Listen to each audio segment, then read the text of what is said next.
ভারতের জনপ্রিয় সঙ্গীত শিল্পী জুবিন গার্গ প্রয়াত হয়েছেন প্রায় 2 মাস হলো, তবুও তার সুর আজও বেঁচে আছে প্রতিটি গানে, প্রতিটি হৃদয়ে। জুবিনের আকস্মিক মৃত্যুতে শোকে মুহ্যমান তার ভক্ত ও অনুসারীরা। এই গভীর শোকের সময়ে জুবিনের পরিবারের সঙ্গে দেখা করেছেন তার ঘনিষ্ঠ বন্ধু ও সঙ্গীত শিল্পী জোজো মুখোপাধ্যায়। সেখানে গিয়ে তিনি দেখেন জুবিনের অকাল প্রয়াণে যেন থেমে গেছে শোকস্তব্ধ পরিবারের যাপিত জীবন।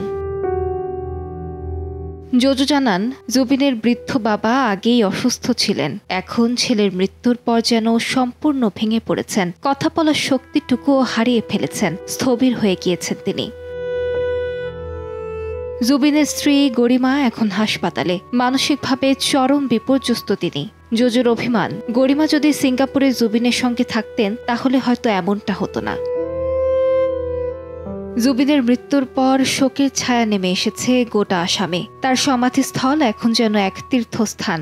বাইরে বিক্রি হচ্ছে ফুল, মানুষ ভিড় জমাচ্ছে শ্রদ্ধা জানাতে। স্কুল, কলেজ, অনুষ্ঠান সবখানেই জুবিনকে স্মরণ করা হচ্ছে। এভাবেই প্রিয় শিল্পী বেঁচে থাকবেন প্রতিটি হৃদয়ে, এমনটাই প্রত্যাশা ভক্তদের।